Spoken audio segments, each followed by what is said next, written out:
¿Cómo has visto en esta pandemia y cómo se está viviendo en Misiones lo político en el tratamiento de todo lo que ocurre con el salud, economía, con los cierres, con las aperturas? Acá hubo un cierre muy rígido, muy duro el año pasado contra el que como oposición, los radicales y el Frente, hemos hecho mucho planteo, hubo un cierre total cuando nosotros no teníamos casos. Paradójicamente había 2 o 3 casos y se cerraron todas las escuelas cuando había pueblos y colonias y ciudades en las que no había un solo caso. Acá fue peor que Buenos Aires, se interrumpió el servicio interurbano de pasajeros de media distancia. Es decir, había posadas dentro de la ciudad, pero no había comunicación entre los pueblos. Fíjense que eso implicaba la dificultad, eso lo trabajamos mucho y logramos finalmente allá por septiembre, agosto, que recién reabran el transporte interurbano. Eso implicó que la gente no pudiera venir a hacerse un tratamiento oncológico, un control por las enfermedades crónicas que padecía, porque nosotros tenemos una provincia también muy centralista, donde la salud está, hay un sistema de salud que podemos decir que es de calidad, pero en posadas, en los pueblos, es muy básico, y eso fue tremendo. Ahora estamos en una situación de apertura y los casos aumentan.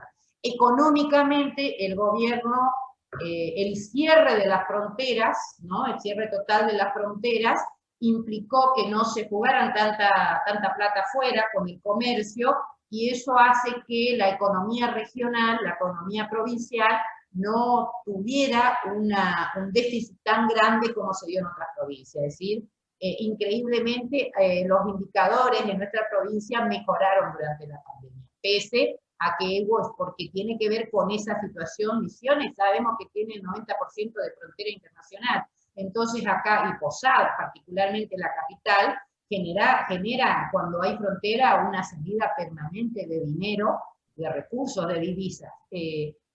Entonces, eso también a nosotros, al marcar los errores del manejo de la pandemia del gobierno, nos limitó un poco en el sentido en que los números, los macroindicadores, no nos daban tan mal, pese al gran cese de actividades. Y porque el agro continuó trabajando, donde también tuvimos un rol protagónico para que se garanticen algunos protocolos, que no se usen otros. Por ejemplo, en los pueblos se habían instalado sanitizantes para los vehículos, y una carga de té que recibe ese producto queda inutilizada. Entonces tuvimos que hacer todo un planteo para que no los hagan pasar a los camiones con carga por esos sanitizantes, ¿no?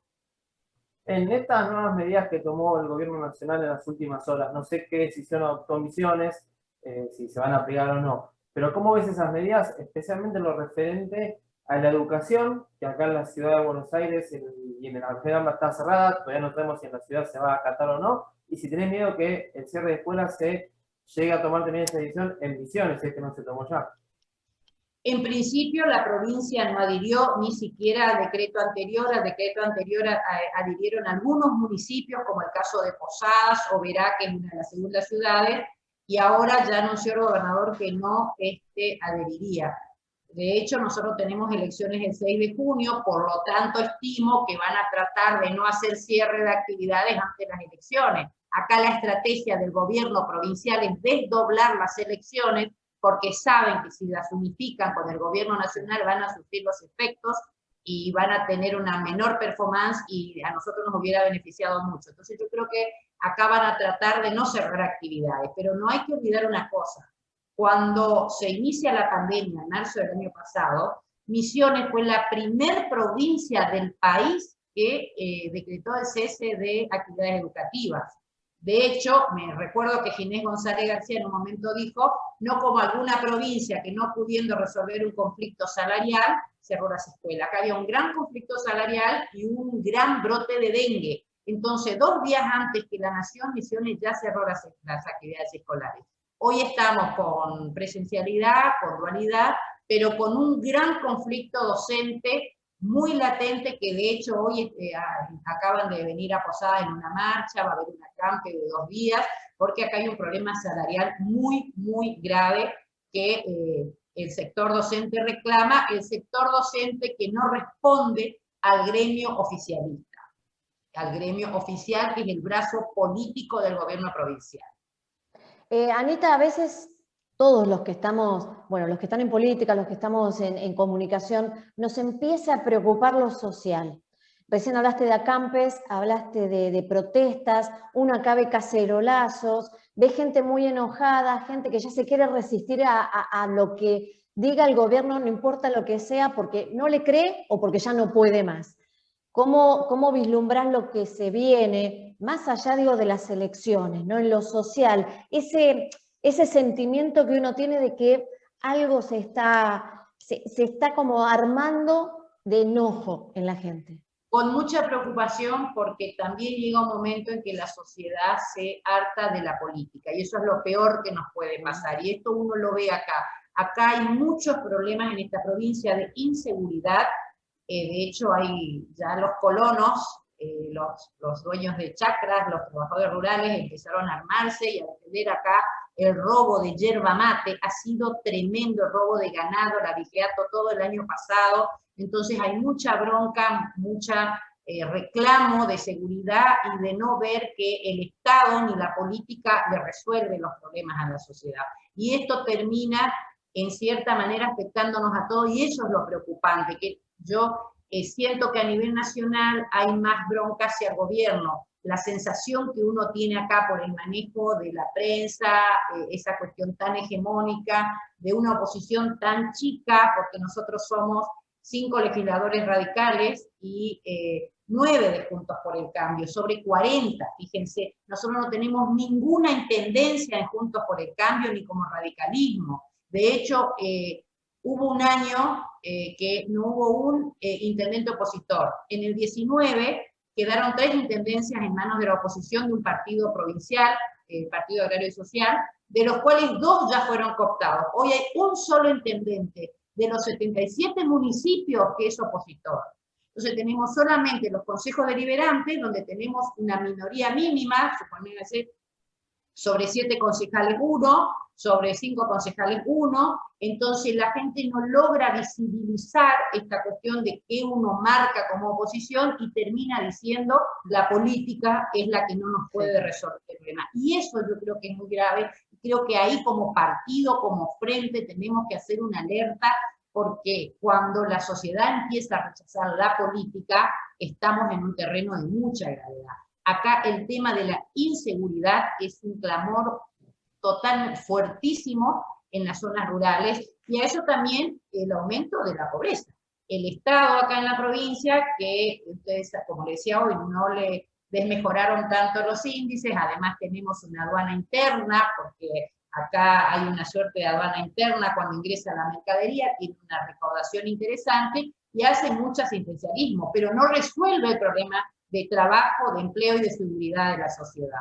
Y en ese sentido, desde la oposición tenemos que tener mucho cuidado, porque es muy riesgoso lo que se viene para adelante. Como decía recién, hay un caldo ahí que empieza a preocupar, una sensación que uno percibe que la gente tiene un hastío muy grande. En ese rechazo que vos ves hacia la política y en muchos ciudadanos, también hacia el radicalismo. Cuando le echan de acá al radicalismo, ustedes no terminan los gobiernos, la hiperinflación de Alfonsín, el helicóptero de la Rúa, el golpe de Irigoyen, Ailia.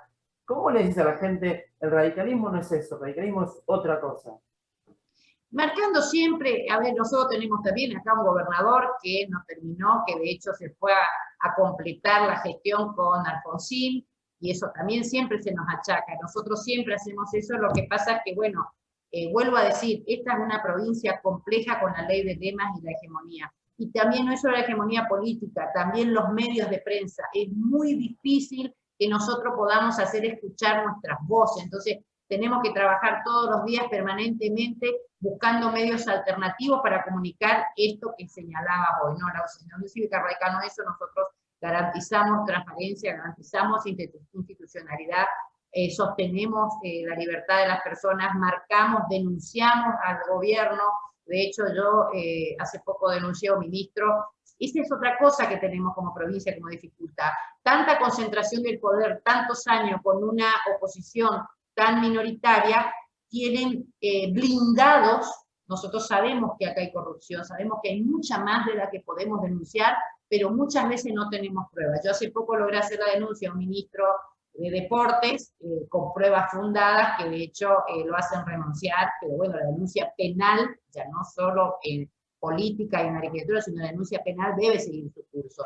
Pero nos cuesta mucho más porque tantos años hay un blindaje político, institucional y mediático. La verdad, Anita, nos encantó hablar con vos.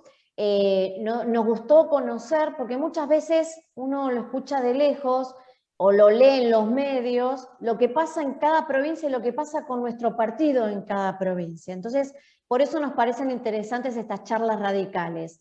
Te dejamos a vos el cierre para que le des un mensaje a las militancias, a los jóvenes que recién empiezan, a los que justo comenzaron a militar con esta cuarentena y con esta situación del país. ¿Qué les dirías? Bueno, le diría que hay que seguir militando, luchando por los derechos de las personas, involucrarse socialmente, involucrarse en política. Nosotros ahora estamos armando Suprema y tuvimos la suerte de poder convocar gente joven, y eso es muy auspicioso. Ayer tuvimos una reunión y la verdad que incorporamos a varios amigos, simpatizantes, radicales, otro muy radical, no tan radical, pero que quieren sumarse a la política, y eso es bueno. Creo que tenemos que seguir avanzando en ese sentido, poniéndole el hombro a la cuestión, y a las mujeres también. Creo que el mensaje tiene que ser: podemos cambiar esta realidad, no podemos bajar los brazos. Y claro, la cuarentena complicó, así como yo decía, nos permitió integrarnos más a nivel federal, nos costó mucho más a nivel provincial, porque de hecho en esta provincia no hay conectividad. Entonces, cuando yo le invito a las mujeres de mi partido, vamos a escuchar un Zoom de tal referente nacional, el mensaje por WhatsApp es: sí, pero no puedo conectarme a un Zoom porque no tengo conectividad. Acá el mano a mano, el cara a cara, todavía es muy fuerte, pero creo que podemos hacerlo y lo vamos a hacer. La campaña también nos va a permitir un poco más estrechar vínculos en ese sentido. Anita, desde Comunicación UCR 2.0, muchísimas gracias y nos volveremos a encontrar en otra charla radical. Muchísimas gracias a ustedes por el espacio, la verdad encantadísimo. Abrazo.